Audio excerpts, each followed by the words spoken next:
압도적 경제 콘텐츠 3프로TV의 취재팀장, 줄여서 압권 권순우 팀장입니다. 오늘은 전세계 현장에서 발간되는 생생한 리포트를 전해드리는 압권 해외경제 정보 드림 시간입니다. 코트라인은 전세계 128개의 무역관이 있습니다. 현지의 생생한 정보를 전하고 있는데 해외 진출이나 수출에 관심이 많은 분, 아니면 단순히 해외 경제에 관심이 많은 분들은 찾아보시면 단계별로 세세한 뉴스를 확인해 보실 수 있을 것 같습니다. 그리고 오늘은 다소 낯선 주제에 대한 얘기를 좀 해보려고 하는데요. 바로 러시아의 북극 항로 관련한 얘기입니다. 블라디보스토크 무역관의 최병수 님이 작성하신 보고서입니다. 우리나라는 수출로 먹고 사는 나라라는 말을 많이 하잖아요. 그런데 우리나라 전체 수출 물동량 중에 해상우님이 차지하는 비중은 무려 99.7%. 우리나라는 아무래도 위에 북한이 있다 보니까 비행기 아니면 배로 갈 수밖에 없는데 배로 가는 비중이 99.7%나 됩니다. 그리고 전 세계적으로 보더라도 글로벌 무역 중에 해상 물동량이 차지하는 비중은 무려 85%.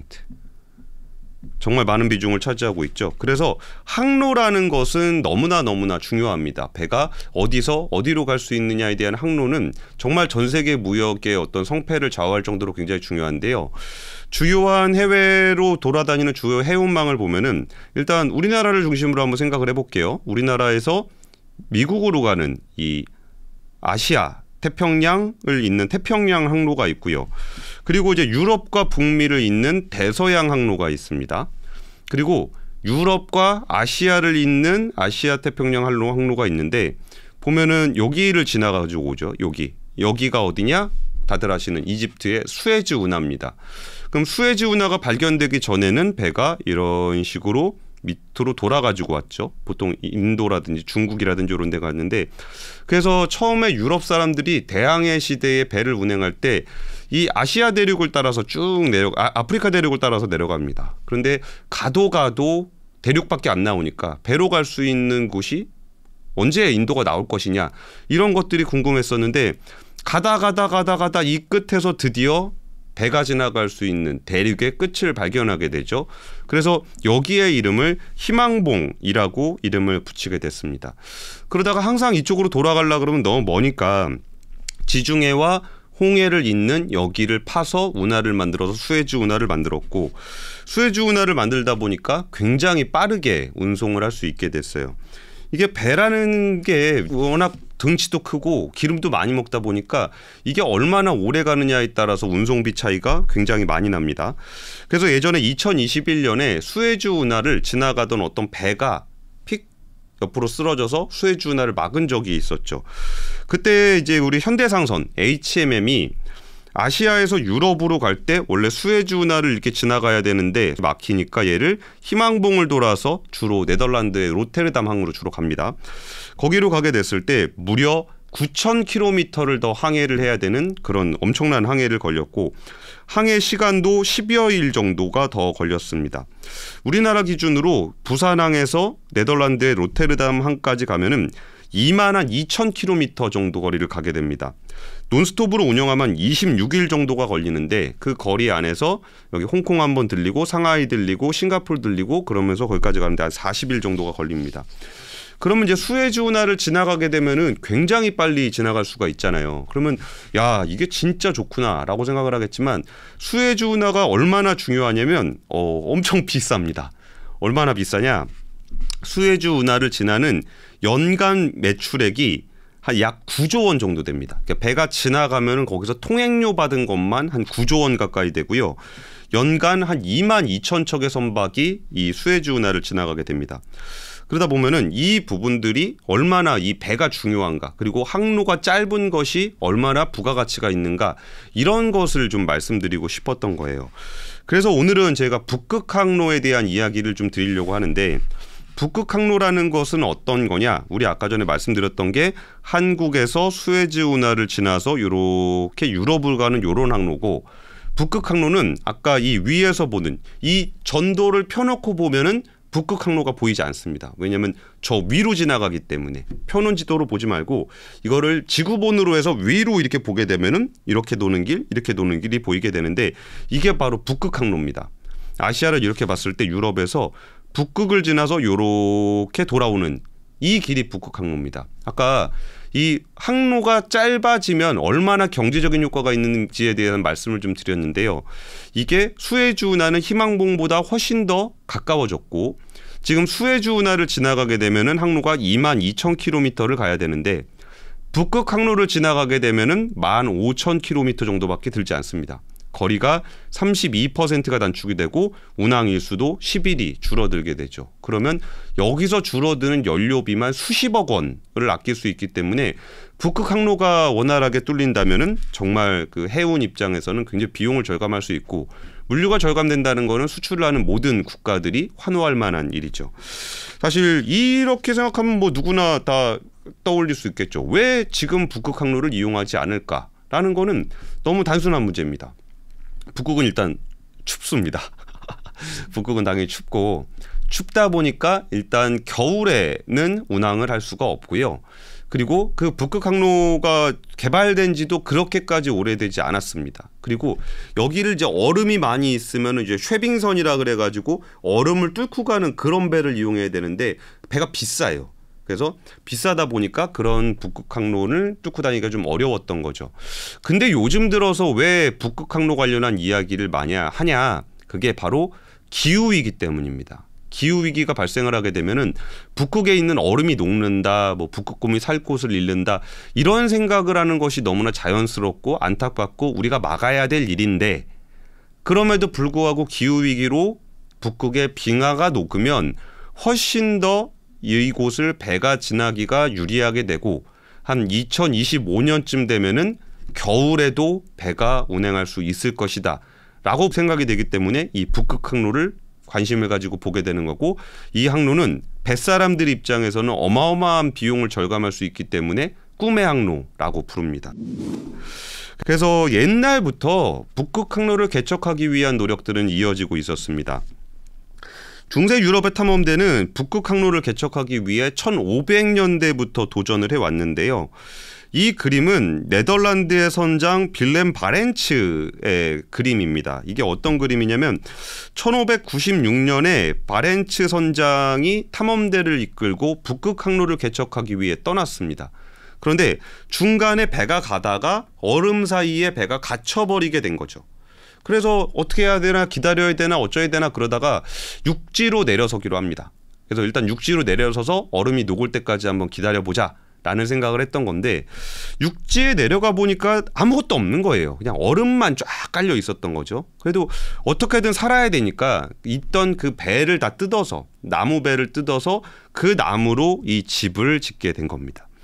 이 집을 짓고 그 안에서 추우니까 여기서 나무도 떼고 그러면서 사람들이 살아가고 있죠. 이 그림에서 옆에 보면은 이제 사람이 쓰러져 있는 모습들이 보이는데 이게 괴혈병 같은 질병들, 비타민이 부족했을 때 생겨나는 그런 병들에 걸리고 거기에 뭐 의사가 있겠어요, 뭐가 있겠어요. 이러다가 결국 그 해역에서 모두 다 죽게 됐습니다. 그래서 이 사람이 그러면은 북극으로 갈 때 얼마나 갔냐? 거기 간 거리까지를 바렌츠 해협이라고 이름을 붙여놨습니다. 그럼 바렌츠 해협이 어디냐? 보시면은 노르웨이, 스웨덴, 핀란드 그리고 여기가 뭐 폴란드, 독일, 덴마크 이렇게 있습니다. 그러면 이쪽에서 출발을 해서 북극으로 이렇게 가다가 여기가 바렌츠 해협입니다. 우리가 북극 항로는 여기서부터 한참 더 가야 되잖아요. 근데 여기까지밖에 못 갔다라는 거죠. 이게 바렌츠 해협이 여기가 이름이 붙었고 1500년대에는 여기서 모두 다 사망을 하게 됐습니다. 북극 항로를 개척하기 위한 인류의 노력들은 계속됐는데요. 그중에 가장 잔혹한 사건은 우리가 테러호 사건이라고 부릅니다. 프랭클린함 사건이라고도 불리는데 사상 최악의 재난 사고로도 불립니다. 1845년에 존 프랭클린 선장과 120여 명의 탐험대가 테러호와 에리버스호 두 척을 타고 북극 항로 개척에 나섰습니다. 그런데 여기가 워낙 험난한 환경이라는 걸 알았기 때문에 약 2년여치의 식량을 꽝꽝하게 넣고 여기서 상하지 않게 통조림으로 음식을 딱 준비해서 갔는데 이때 당시만 하더라도 북극 항로는 마치 현재 달 탐사와의 비견될 정도로 위험한 일이었습니다. 달 탐사보다 더 위험한 사건이라고 보셔도 될 것 같아요. 왜냐하면 인류는 한번 달에 갔다 온 적이 있기 때문에 그 달에 갔을 때 살아 돌아올 수 있다라는 것에 대한 준비를 하게 됩니다. 근데 이 당시만 하더라도 북극 항로를 개척을 했을 때 한 번도 살아 돌아온 사람이 없었기 때문에 북극 항로를 개척한다라는 거는 거의 사지로 가는 거죠. 하지만 그렇게까지 갈 수밖에 없었던 이유는 경제적인 이유죠. 우리가 이 수에즈 운하, 희망봉 이쪽을 정벌하고 콜럼버스가 미 대륙을 발견했을 때 어마어마하게 큰 돈을 벌었잖아요. 인도의 식민지를 만들고 아메리카의 식민지를 만들고 그래서 큰 돈을 벌었기 때문에 배로 갈 수 있는 곳을 더 발견할 수 있다면 큰 돈을 번다라는 것에 대한 모험심들이 굉장히 크게 자극이 됐던 겁니다. 그래서 여기에서 이제 그 굉장히 대대적으로 배 두 척에 한 130여 명의 사람이 북극 항로를 개척하기 위해 떠났습니다. 하지만 그 배는 얼마 지나지 않아 완전히 연락이 두절됐고 워낙 사람들이 많이 갔었기 때문에 영국 정부 차원에서 군인을 파견해서도 여기에 계속적으로 원정대를 보냈지만 흔적을 찾을 수가 없었습니다. 여기에 더해서 존 플랭클린의 어떤 부인, 존 플랭클린 부인이 이 사건에 대해서 많은 사람들한테 얘기도 하고 모금도 하고 그래서 이 부인은 정말 죽는 날까지 남편의 배를 찾기 위해서 백방으로 뛰어다니고 사람들이 여러 차례 원정대를 보냈지만 이 테러호는 발견되지 않았습니다. 그리고 한 10여 년이 지난 후 1859년에 캐나다에 있는 킹 윌리엄 섬에서 시체 한 구와 메모지를 발견하게 됩니다. 그리고 거기에 에리버스호와 테러호가 얼음에 갇혔고 그 얼음에 갇힌 이후 그 존 플랭클린 경이 사망이 됐다라는 기록이 적어져 있었습니다. 그리고 이 안에서 그 기록을 보고서 사람들은 그때 어떤 일이 있었을까를 상상하면서 테러호의 악몽이라는 소설을 쓰기도 했고요. 미국 드라마 더 테러라는 제목으로 드라마화가 되기도 했습니다. 그리고서 이때 사람들이 그 메모를 보고 상상할 수 있었던 부분들은 정말 얼음바다에 사람이 갇혀서 그대로 얼어버리는 이런 사건도 있었고요. 그리고 가져갔던 통조림이 그 당시에 납으로 통조림을 만들었는데 이거를 좀 훼손을 하게 되면은 납이 음식물에 들어가게 됩니다. 그러면 납에 중독이 되게 되면은 환각이라든지 정신착란이라든지 이런 일을 일으키게 되는데 그래서 드라마 더 테러를 보게 되면은 거기에 있는 선원들이 납 중독이 돼서 환각을 일으키면서 막 괴물을 보게 되고 옆에 있는 동료를 괴물로 인식해서 서로 죽여버리거나 그런 식으로 소설이 써지기도 했습니다.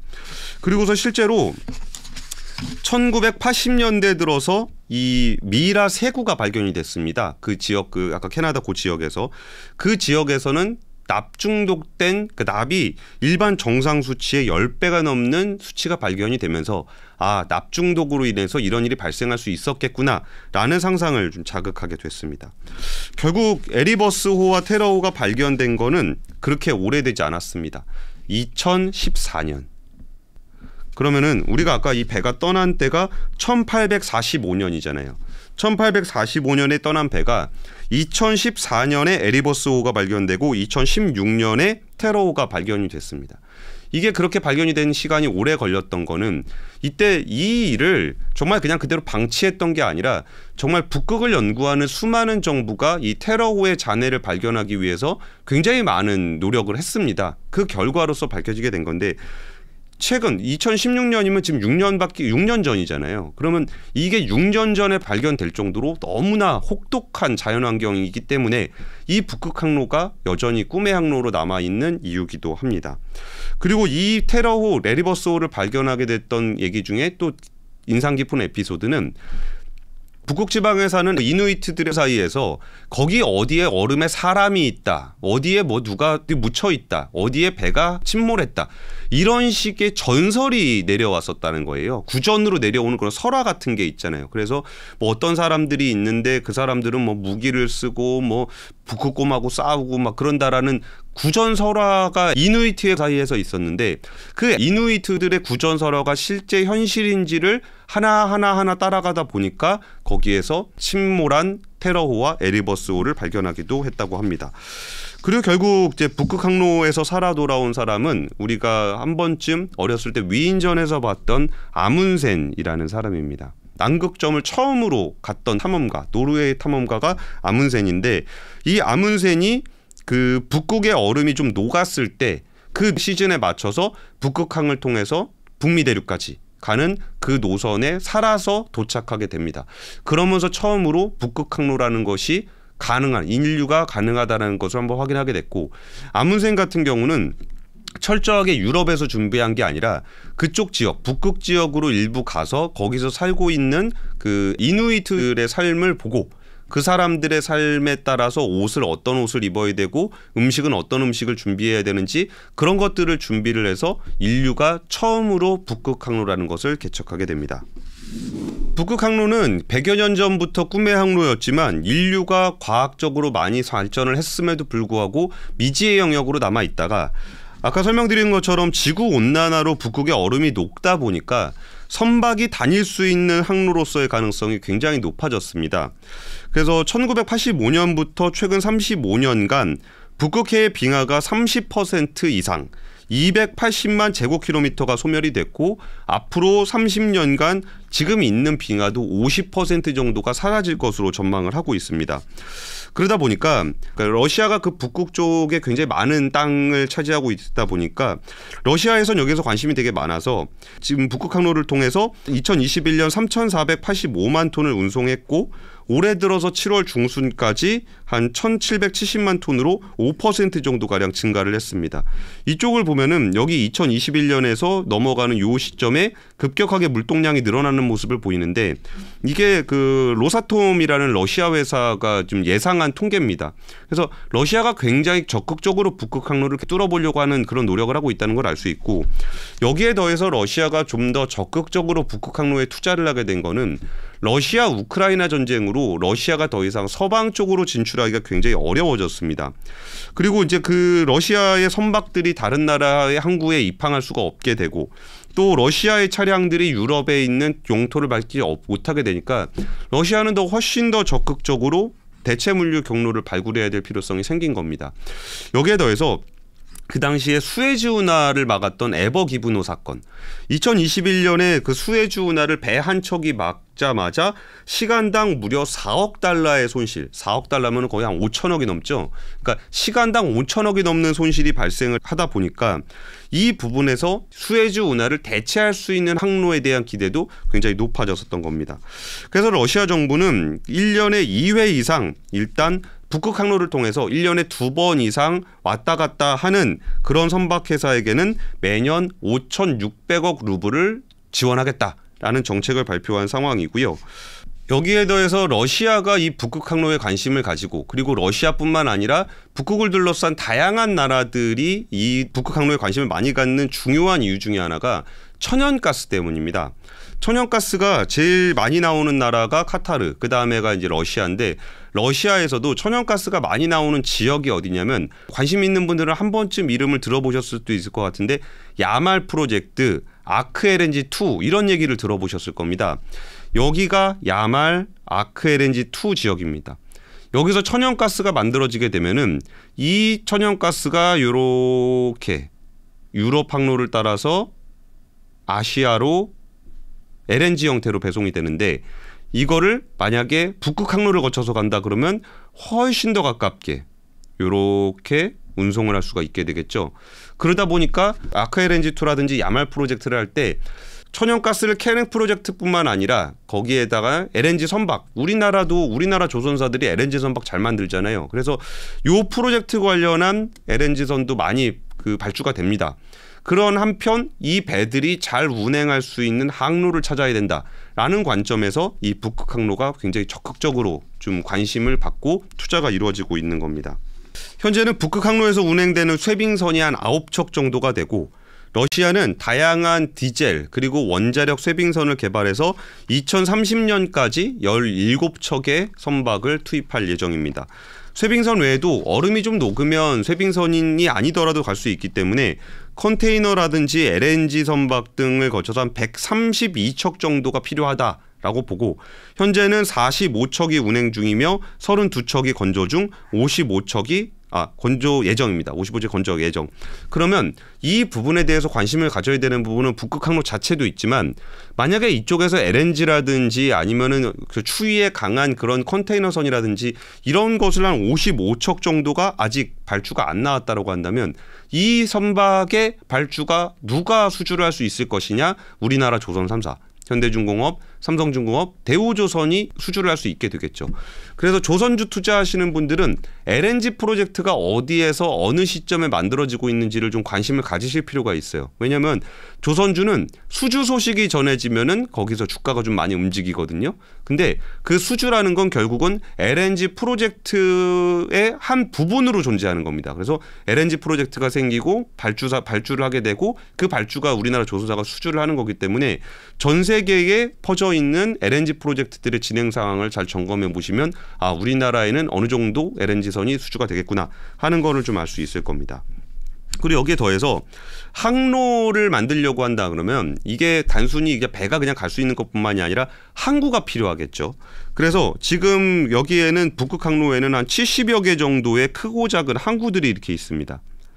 그리고 여기에 10대 주요 항만이 있는데 문제는 이 항만들이 사실 노후화가 되게 심해요. 그래서 여기에 대한 좀 항만의 좀 현대화가 좀 필요하기 때문에 로사톰은 지금 사베타항, 오비만 우나 사하 공화국의 나이바 항만 건설 등을 추진하고 있습니다.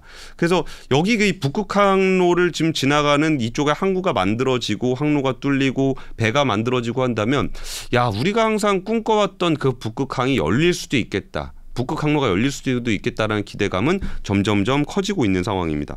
물론 지금은 조금 애매하긴 해요. 이게 러시아 우크라이나 전쟁을 하면서 LNG 프로젝트라는 거는 돈이 굉장히 많이 들어가기 때문에 단순히 러시아가 개발하는 것뿐만이 아니라 여기에 LNG를 시추할 수 있는 그런 기술이라든지 자본이라든지 이런 거는 EU나 미국의 자본이 많이 들어가 있습니다. 근데 러시아 우크라이나 전쟁이 벌어지면서 이 LNG 프로젝트들의 좀 차질이 좀 생긴 측면이 있기 때문에 이 북극 항로를 통해서 운송되는 LNG 프로젝트들도 약간 지연이 돼 있는 상황입니다. 그런데 어쨌든 지금 그 러시아의 상황이 지금 우크라이나 전쟁으로 막혀 있는 상황이기도 하고 자신들이 만든 LNG를 파이프라인으로 유럽에서 사가는 게 줄어들게 된다면 LNG 형식으로 다른 나라에 팔아야 되기 때문에 이 북극 항로 개척에 대한 굉장히 강한 의지를 보이고 있습니다. 그래서 올해 8월 러시아 미슈스틴 총리는 2023년 북극 항로 개발 계획을 발표를 하면서 총 1조 8천억 루블을 투입할 예정이다. 그래서 5,800억 루블은 정부가 7,800억 루블은 외부 투자자들에게 조달을 하겠다라는 계획을 발표를 했습니다. 북극 항로는 전 세계에서 패권을 노리는 국가라면 누구나 한 번쯤은 관심을 가지고 한 번쯤은 손을 대보는 그런 주제인데요. 여기에 또 빠질 수 없는 데가 중국입니다. 근데 사실은 중국은 이렇게 보면은 중국이 있는 때는 여기잖아요. 근데 북극은 이쪽이란 말이죠. 그러니까 사실 중국은 북극이랑 직접적으로 인접해 있지 않습니다. 오히려 거리가 가장 가까운 거리만 하더라도 거의 한 1,400km 이상 거리가 먼지 떨어져 있는데 오히려 중국은 여기를 뭐라고 좀 표현하고 있냐면 우리가 중국의 1대1로라는 얘기를 많이 들어보셨을 거예요. 중국이 육지를 통해서 이렇게 가는 요런 데를 실크로드라 그러고 1대1로라 그러는데 그리고 여기를 이제 배로 해서 가는 해상 실크로드, 육상 실크로드를 얘기하는데 난데없이 2018년에 중국이 빙상 실크로드라는 걸 발표를 합니다. 2018년 저희 자신들도 그 북극 정책 백서라는 걸 발표하고 근북극 국가다. 북극에 가까운 국가다라는 얘기를 하면서 중국과 북극과 유럽을 연결하는 중국과 북극과 유럽을 연결하는 요 항로 여기를 빙상 실크로드라고 규정을 하고 여기 대해서 강하게 자신들이 투자를 하겠다라고 얘기를 하고 있습니다. 그리고 이 항로는 현재 눈에 보이기에 가장 중요한 프로젝트가 아까 여기에 있는 야말 프로젝트라는 말씀을 좀 드렸잖아요. 그래서 중국은 야말 프로젝트의 지분을 무려 30%를 보유하고 있습니다. 그 얘기는 프로젝트에 들어가는 투자금의 30%를 중국 자본이 차지하고 있다는 거죠. 그러면 어떤 계획을 갖고 있을까요? 야말에서 가스가 나오면 그 가스를 쭉 돌려서 중국이 받아가는 그런 겁니다. 그럼 중국이 왜 이런 계획을 짰냐라고 본다면 중국은 이 국가적인 상황에서 봤을 때 에너지에 대해서 굉장히 공포가 많아요. 왜냐하면 이 바다 지역 우리가 미국에서 IPF라고 불리는 그 인도 태평양 규정 같은 걸 잡아서 이런 식으로 있는 국가들을 다 우군으로 만들고 있습니다. 그러면 중국 입장에서는 여기서 원유 같은 걸 사올라 그러면 여길 이렇게 지나가야 되는데 이 부분을 막히면 군사적으로 막히게 되면 중국은 에너지를 조달받을 수가 없게 되는 거죠. 그러면 여기서 자신들의 우군으로 보이면서 안정적으로 에너지가 많은 나라가 어디냐? 바로 러시아죠. 러시아에서 가스를 받을 땐 두 가지 방법이 있겠죠. 하나는 파이프라인으로 중국으로 연결하는 방법이 있을 거고 아니면 배로 받아야 되는데 그 배가 이런 식으로 돌아갈 수는 없으니까 이 북극 항로를 통해서 에너지를 조달받는 계획을 짜고 있는 거예요. 그래서 야말의 지분을 이미 30%를 갖고 있고 아까 아크 LNG2 프로젝트에도 중국의 국영기업이 무려 20%의 지분을 투자하면서 목소리를 키우고 있습니다. 그리고 생산된 천연가스를 10년 이상 공급받는 장기 계약도 맺고 있어요. 여기 더해서 중국도 조선업을 키우기 위해서 우리나라랑 LNG 경쟁을 많이 하잖아요. 그래서 중국 조선소에서 아틱 LNG2 프로젝트의 생산 모듈을 만들고 해운사도 합작회사로 만들고 코스트코 세계 3대 선사인 중국 선사가 북극 항로 운송을 적극적으로 추진하면서 2013년 처음으로 2번의 운송에 성공했고 2021년까지 무려 100회, 100여 회의 항로를 왔다 갔다 하면서 이 북극 항로에 대한 관심을 적극적으로 보이고 있습니다. 중국이 이렇게 나오면 미국이 가만히 있을까요? 미국이야말로 오히려 북극을 끼고 있는 나라잖아요. 사실 미국이 직접적으로 북극을 끼고 있는 나라는 아니었는데 오히려 알래스카라는 땅을 러시아로부터 사오면서 북극에 대한 어떤 주도권을 가질 수 있는 목소리를 낼 수 있는 그런 나라가 됐습니다. 그리고 주요 국가는 캐나다가 되겠죠.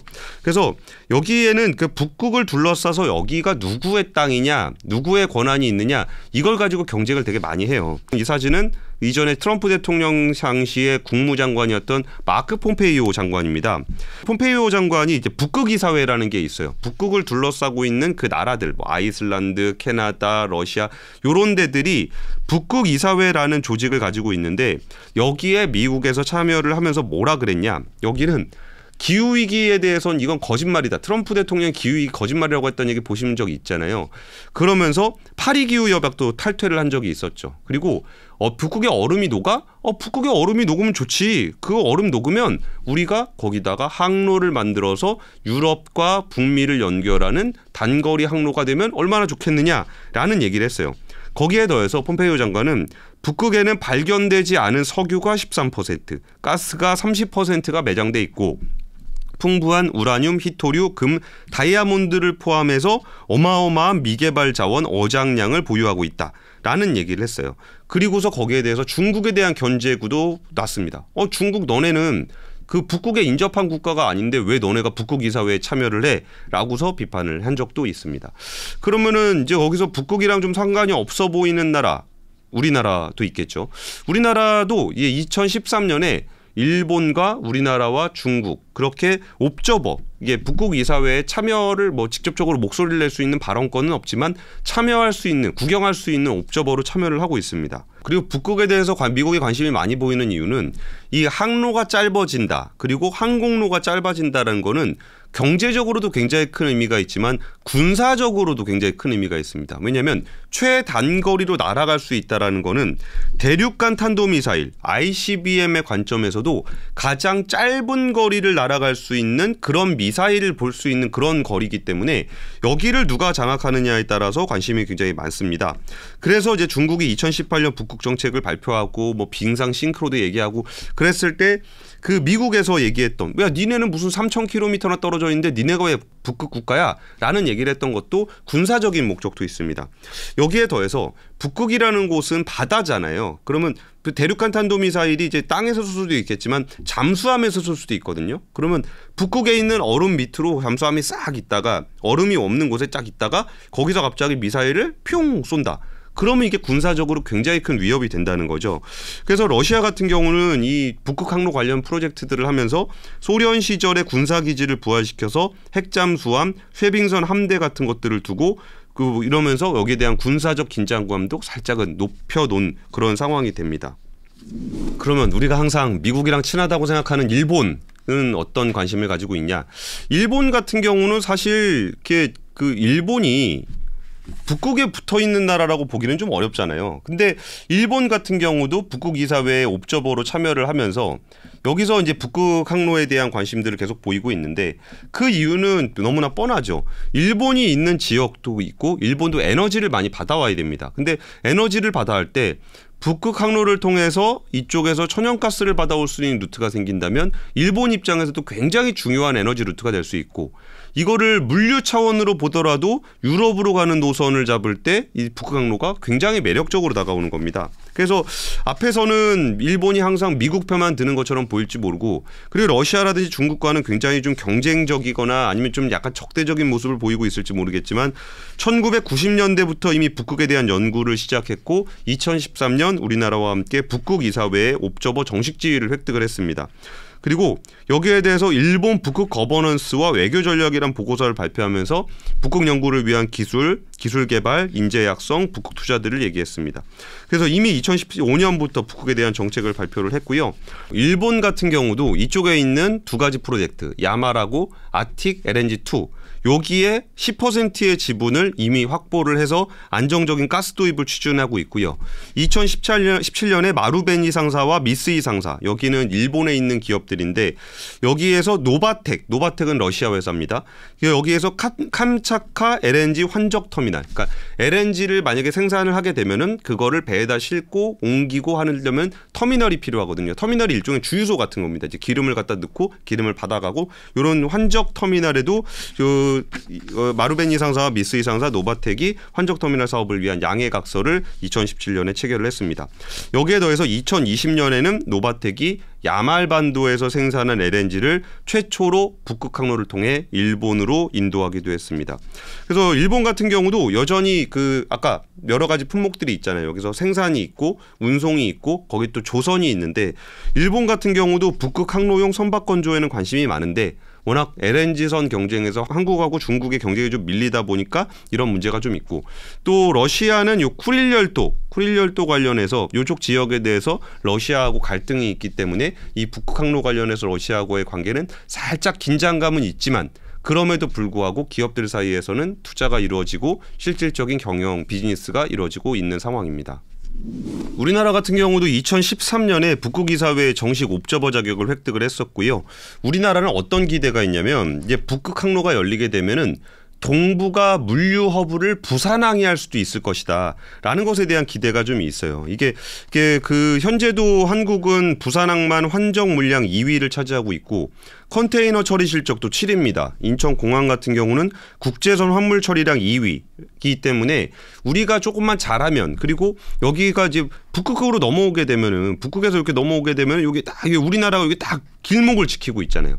그러다 보니까 부산항이 동북아 물류 허브가 되면 여기서 어마어마한 경제 효과가 생길 것이고 여기에 더해서 우리가 지금 수도권을 중심으로 지나치게 편중돼 있는 지역 간 불균형 문제도 해소할 수 있고 이런 다양한 부분들을 좀 기대를 하고 있습니다.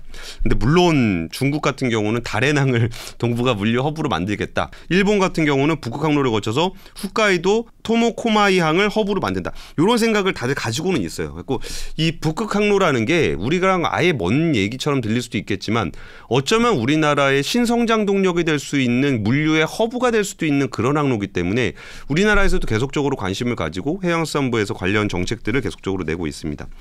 물론 여전히 이 북극 항로가 정식 항로로 부족한 점이 많습니다. 이게 전기 컨테이너선 같은 경우는 한 군데에서 한 군데로 바로 가는 게 아니라 좀 여기서 뭘 많이 실어 가야 되거든요. 그러면 제조업들이 좀 많은 나라들이 좀 있어줘야 거기에 있는 항구로 가서 물건을 좀 실어 가기 때문에 한국에서 여기서 유럽으로 가는 배가 여기 상하이도 들렸다가 홍콩도 들렸다가 싱가포르도 들렸다가 이렇게 이런 식으로 들려서 유럽에 가는 거거든요. 근데 아까 보셨던 것처럼 여기서 유럽의 북극 항로를 보면은 여전히 이제 항구도 별로 없고 여기 다 그냥 얼음으로 덮여 있는 그런 지역이기 때문에 과연 여기가 채산성을 맞출 수 있을 것이냐라는 것에 대한 고민도 좀 있고요. 그리고 이제 러시아가 여기다가 이제 항구를 짓기 위해 인프라 투자를 한다라고는 하지만 러시아가 자체 자금으로 다 할 수는 없기 때문에 민간 투자를 육성해야 되고 여기에 이제 서양 자금들이 좀 많이 들어가 줘야 될 텐데 이것이 잘 될 것이냐. 라는 부분들에 대한 고민도 좀 있는 상황입니다. 어쨌든 그럼에도 불구하고 북극 항로는 여전히 가능성의 영역, 꿈의 항로로서 전 세계적인 관심을 받고 있는 곳입니다. 이게 기후위기가 불가피하고 얼음이 녹는 것이 불가피하고 이 기후위기에 대응하기 위한 정책도 열심히 추진을 해야 되겠지만 그로 인해서 얼음이 녹여서 좀 더 효율적인 항로가 개발이 된다면 인류는 훨씬 더 물류에 있어서 경제성을 확보할 수 있는 그런 부분들, 그리고 북극이 좀 녹으면서 생활할 수 있는 자원 개발이라든지 이런 부분에서 에너지를 확보할 수 있는 그런 기대감은 놓치지 않아야 될 것 같습니다.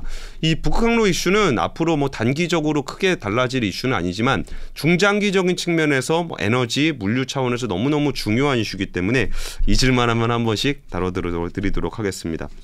인류의 꿈의 항로가 언제 이 수면 위로 올라와서 우리의 진짜 집중적인 관심사가 될지 그런 것을 좀 기대해 보겠습니다.